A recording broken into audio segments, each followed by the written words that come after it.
बच्चों last class तक हमने मनी के कॉन्सेप्ट को अच्छे से समझ लिया था और आज की इस क्लास में हम बात करने वाले हैं क्रेडिट के बारे में। अब क्रेडिट क्या होता है, आप इसे आसान भाषा में लोन समझ सकते हो। अब लोन लेना ठीक है या गलत है, इसके मेरिट डीमेरिट क्या क्या हो सकते हैं, कॉन्सिक्वेंसेस क्या क्या हो सकते हैं, क्या प्रोसीजर रहता है क्रेडिट लेने का, वो सभी चीजें आपको आज के इस टॉपिक में पता चलेगी। सो बिना किसी देरी के साथ आज की इस क्लास को हम शुरू करते हैं। My name is Shahrukh Saifi and welcome back to the channel simplifying exams.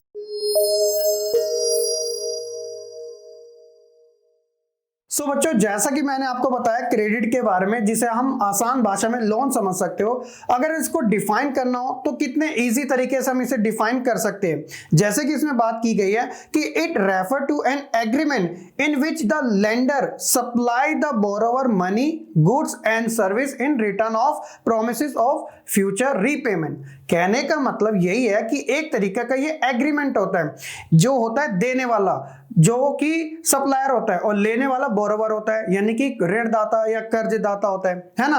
एक एग्रीमेंट के थ्रू उसे गुड्स और सर्विस ये प्रोवाइड कराई जाती है किसी भी टर्म्स के अंदर, और एक लिमिटेड टाइम होता है जिसमें ये प्रॉमिस किया जाता है कि आप इस लिमिटेड टाइम पे जो भी आपने पेमेंट ली है वो इंटरेस्ट के थ्रू आप हमें रिटर्न करोगे, यानी कि मोड ऑफ रीपेमेंट उसका कहलाया जाएगा। तो ये इतनी आसान भाषा में होता है क्रेडिट। अब ये क्रेडिट कौन प्रोवाइड कराता है, इसके अलग अलग सेक्टर होते हैं, लेकिन जब हम मेजरली एक बड़ी चीज में बात करते हैं तो हम कहीं ना कहीं सोचते हैं कि बैंक सबसे ज्यादा हमें क्रेडिट प्रोवाइड करवाते हैं, लेकिन बैंक्स के अलावा भी कुछ और सेक्टर है जो कि हमें क्रेडिट प्रोवाइड करवाते हैं।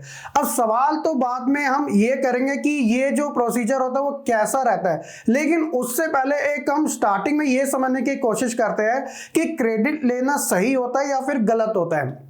लोगों के सोचने के जो परसेप्शन है वो अलग अलग हो सकते हैं, तो इसलिए बच्चों इस चीज को समझने के लिए हम दो केस स्टडी के बारे में जानेंगे और उस केस स्टडी से हम ये रिजल्ट देखेंगे क्या किस कैटेगरी में लोन लेना ठीक रहता है और किस कैटेगरी में लोन लेना खराब, यानी कि नहीं सही माना जाता।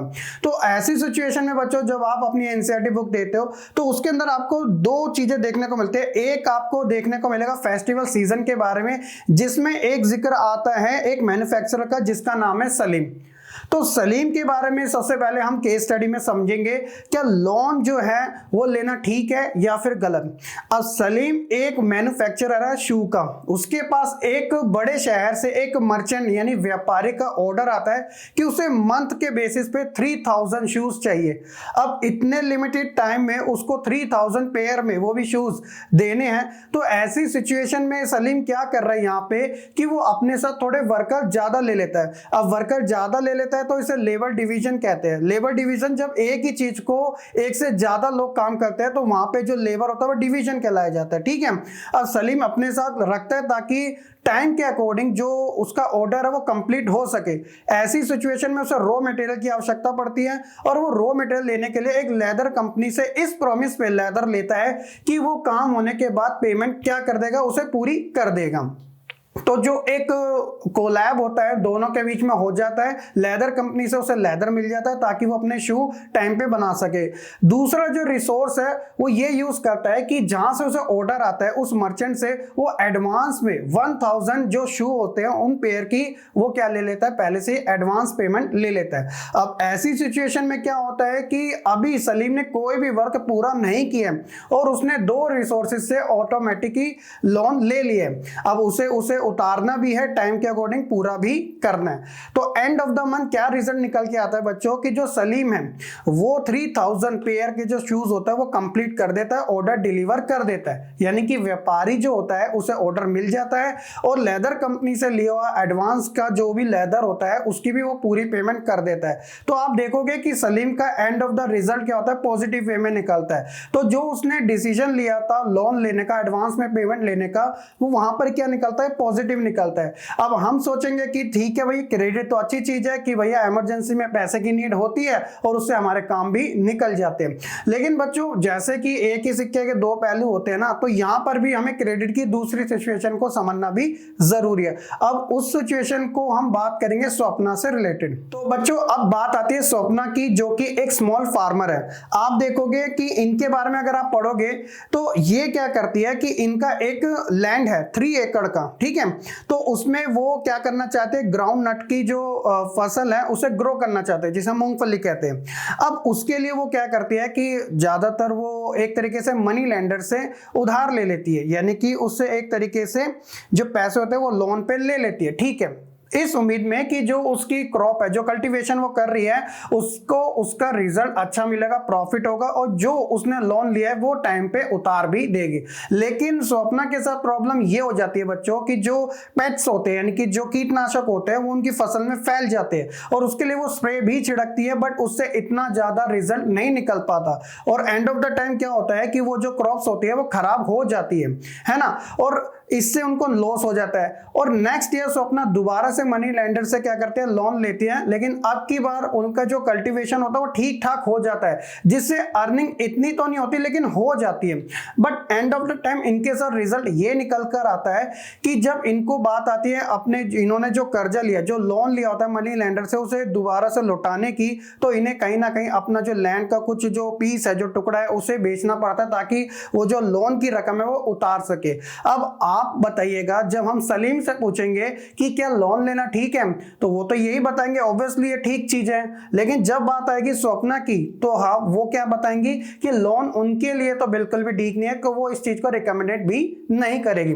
तो इसीलिए बच्चों आपको क्रेडिट के बारे में दोनों ही सिचुएशन का पता होना ठीक है। तो इमरजेंसी में लोग लोन लेते भी हैं, बहुत सारे लोग सक्सेसफुल हो भी जाते हैं, उनका बिजनेस भी ठीक हो जाता है, उनका काम जो रुका होता है वो भी ठीक हो जाता है, लेकिन इसका एक नेगेटिव इंपैक्ट भी है कि लोग कर्जों में भी आ जाते हैं। तो इसलिए अपनी नीड्स के अकॉर्डिंग लोग जो है वो लोन लेते हैं, और बैंक्स के अलावा बहुत सारे ऐसे सेक्टर है जो कि लोन्स डिफरेंट टाइप के प्रोवाइड करवाते हैं। तो ये तो सारी चीजें होगी हमें केस स्टडी के माध्यम से। और सवाल यहां पर ये आता है कि लोन्स प्रोवाइड करवाता कौन है, तो इसे समझने के लिए आप ये वाला टॉपिक समझोगे, सोर्स ऑफ क्रेडिट के बारे में। तो इसके अंदर बच्चों आप दो सेक्टर पढ़ोगे, पहला है इनफॉर्मल और दूसरा है फॉर्मल। आपको नाम से ही पता चल रहा है कि जो इनफॉर्मल सेक्टर है वो कहीं ना कहीं नॉन ऑर्गेनाइज्ड है। तो इनफॉर्मल सेक्टर में आप लोन किन किन से ले सकते हो, जो मनी लेंडर्स होते हैं, जिसे स्वप्ना ने खुद लोन लिया था, ट्रेडर्स हो सकते हैं, फ्रेंड्स भी हो सकते हैं, रिलेटिव भी आ सकते हैं इसके अंदर। तो ये सारे सोर्सेस होते हैं इनफॉर्मल सेक्टर के, जहां से हमें लोन जो होता है वो मिल जाता है। अब इसमें भी दो सिचुएशन होते हैं, एक होती है डिफिकल्टीज और दूसरा होता है बेनिफिट। सबसे पहले हम बात करते हैं डिफिकल्टीज की। तो इसके अंदर डिफिकल्टीज क्या क्या आती है, एक होता है कि आपको यहां से लोन मिलता है तो वो हाई इंटरेस्ट रेट पर मिलता है, उसका रीजन अभी पता चलेगा कि क्यों हाई रेट पर मिल रहा है। दूसरा होता है कि यहाँ पे जो डॉक्यूमेंट होता है वो इनप्रॉपर होते हैं, यानी कि लोग जो होते हैं ट्रस्ट के बिहाफ पे यहाँ पे लोन देते हैं, और आगे चल के कहीं ना कहीं हिडन चार्जेस भी इसके अंदर निकल जाते हैं, और ऊपर से कैलकुलेशन का मैनिपुलेटिव भी यहाँ देखने को मिलता है, और जो बोरोवर्स होते हैं उन्हें एक्सप्लॉइट भी किया जाता है जब वो अपना टाइम पे लोन प्रोवाइड नहीं करवा पाते, चुका नहीं पाते। सवाल यहाँ पर यह आता है कि लोग ऐसी जगहों से लोन क्यों लेते हैं, तो इसके कुछ बेनिफिट है बच्चों। जब हम बैंक्स जाते हैं ना, तो वहां पे प्रॉपर डॉक्यूमेंटेशन होता है, छोटी छोटी चीजें आपकी वेरीफाई की जाती है, लेकिन जब हम इनफॉर्मल सेक्टर से लोन लेते हैं तो यहाँ पे हमें डॉक्यूमेंटेशन की इतनी ज्यादा नीड नहीं पड़ती है, और उसके अलावा यहाँ पे गारंटी और एक बड़ी चीज जिसे हम कहते हैं कोलैटरल। कोलैटरल का मीनिंग ये होता है कि आप कोई अपनी प्रीशियस चीज गिरवी रखाओ और उसके बदले आपको लोन का अमाउंट मिले। अब वो गिरवी चीज कुछ भी हो सकती है, आपका लैंड हो सकता है, आपका घर हो सकता है, आपका गोल्ड हो सकता है, या आपका स्टॉक हो सकता है, या कोई भी ऐसी चीज जिसकी वैल्यू है। इन केस की अगर आप लोन का अमाउंट पूरा नहीं चुका पाते तो जो आपने चीज गिरवी रखाई थी वो आपसे रिकवर कर लेंगे, इसलिए इस चीज की इसमें आवश्यकता नहीं होती। जैसे यहाँ पे एग्जांपल भी गिवन है। तो ये तो हो गया क्रेडिट लेने का इनफॉर्मल रिसोर्स। तो बच्चों दूसरा जो सोर्स है वो है फॉर्मल सेक्टर का। जब बात आती है फॉर्मल सेक्टर की तो आपको कहीं ना कहीं बैंक्स के बारे में जरूर आइडिया मिल जाता है। तो फॉर्मल सेक्टर में क्या होता है कि यहाँ पे बैंक्स हो या फिर कोऑपरेटिव सोसाइटी हो, यहाँ से भी लोग जो है वो क्रेडिट एक तरीके से लेते हैं। अब इसमें भी हमें डिफिकल्टीज और साथ ही बेनिफिट देखने को मिलते हैं। पहली बात कर लेते हैं हम डिफिकल्टीज की। तो इसमें बात आती है कि यहाँ पे प्रॉपर तरीके से डॉक्यूमेंटेशन होता है, यानी कि एक छोटी से छोटी चीजों का वेरिफिकेशन किया जाता है, और गारंटी की भी नीड होती है, और साथ ही जो कोलैटरल होता है उसकी भी हमें आवश्यकता पड़ती है, यानी कि हमें कोई ना कोई चीज गिरवी रखवानी ही पड़ती है। इसके बाद बात आती है इसके बेनिफिट की, कि लोग यहाँ से क्यों ले लेते हैं। एक ट्रस्ट यहाँ पर होता है लोगों का कि यहाँ पे जो इंटरेस्ट रेट होता है ना वो जेन्युइन तरीके के होते हैं, यानी कि as compare to informal source यहाँ पे आपको आपको जो इंटरेस्ट रेट होगा वो थोड़ा कम देखने को मिलेगा। इसके अलावा यहाँ पे जितनी भी ट्रांजैक्शन होती है उसका प्रॉपर रिकॉर्ड होता है और साथ ही जो डॉक्यूमेंट होते हैं वो प्रॉपर तरीके से होते हैं, यानी कि मैनिपुलेटिव की जो कमी होती है ना बहुत ही ज्यादा गिर जाती है। ऑन दी अदर साइड जी जो इनफॉर्मल सोर्स होते हैं वहां पे कहीं ना कहीं बढ़ जाती है और यहाँ पे कम हो जाती है। तो इसलिए लोग ट्रस्ट के बिहाफ पर फॉर्मल सोर्स यूज करते हैं क्रेडिट लेने में। तो ये तो आपको इनफॉर्मल फॉर्मल दोनों सोर्सेस के बारे में पता अच्छे से चल चुका होगा। लेकिन बच्चों जब हम रूरल सेक्टर की बात करते हैं, क्योंकि रूरल सेक्टर के अंदर क्या होता है कि लोग फॉर्मल सेक्टर की ओर कम इनफॉर्मल सेक्टर की ओर ज्यादा जाते हैं, उसके पीछे ना रीजन है और लोगों का जो सॉल्यूशन है वो किस प्रकार से निकल पाता है उस चीज का भी हम इसी के बारे में पढ़ेंगे। तो सबसे पहले हम इसके बारे में बात कर लेते हैं कि जब हम क्रेडिट यानी कि लोन लेते हैं तो उसकी टर्म्स क्या क्या होती है। तो जैसे कि पहले तो आपने ये पढ़ लिया था कि इंटरेस्ट रेट तो आपको देना पड़ेगा, ऐसा थोड़ी आप 10,000 ले रहे हो एक महीने बाद आप 10,000 वापस कर दोगे, कहीं ना कहीं आपको कुछ ना कुछ उसका इंटरेस्ट तो देना ही पड़ेगा। उसके अलावा वही बात आ जाती है कि कोई भी ऐसी आपकी प्रीशियस चीज, आपका लैंड हो, आपका गोल्ड हो, स्टॉक हो, वो कहीं ना कहीं आपको गिरवी रखवाना ही पड़ेगा। और साथ ही कुछ डॉक्यूमेंट्स की रिक्वायरमेंट होती है एक प्रूफ के तौर पर कि जो पर्सन लोन ले रहा है क्या वो रियल में वही पर्सन है या फिर वो किसी और के नाम ले रहा है, तो इसलिए डॉक्यूमेंट्स की नीड ज्यादा होती है। और मोड ऑफ रीपेमेंट यानी कि एक तरीके का एग्रीमेंट कि इस टाइम पे हम इतना जो लोन हमने लिया है वो आपको रीपेमेंट कर देंगे टाइम आने पर या टाइम के अकॉर्डिंग, मंथली बेसिस में या फिर क्वार्टरली, ठीक है। तो ये इसकी कुछ टर्म्स होती है क्रेडिट की, तो काफी सिंपल सी है। लेकिन जैसा कि मैंने आपको बताया था बच्चों कि ये जो हमारे जो रूरल एरिया होते हैं ना यहाँ पे काफी ज्यादा लोगों को प्रॉब्लम होती है फॉर्मल सेक्टर से लोन लेने की। इसका रीजन पता है क्या है? इसका रीजन है कि facilities of bank are not available in all rural area.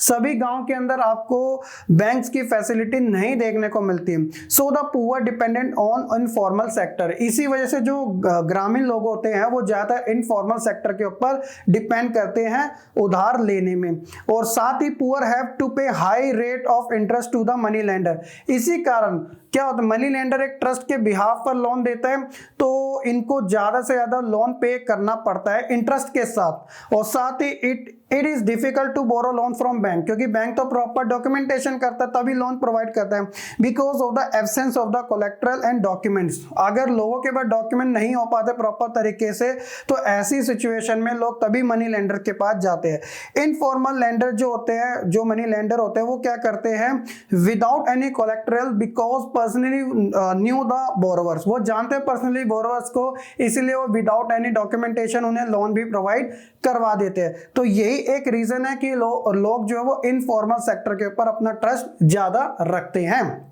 तो इसी को बच्चों हम सेल्फ हेल्प ग्रुप के नाम से जानते हैं। अब ये सेल्फ हेल्प ग्रुप कैसे काम करता है, तो देखिए ये क्या करता है, आपको जो लोन होता है ना वो एक तरीके से विदाउट कोलेक्ट्रेल के थ्रू देता है। और साथ ही यहाँ पे वो जो वुमेन्स जो कि पुअर वुमेन्स होती है उनको अच्छा खासा लोन मिल जाता है। और इसके अलावा रीजनेबल रेट होते हैं यहाँ पे, और प्लेटफॉर्म भी आपको प्रोवाइड कराया जाता है।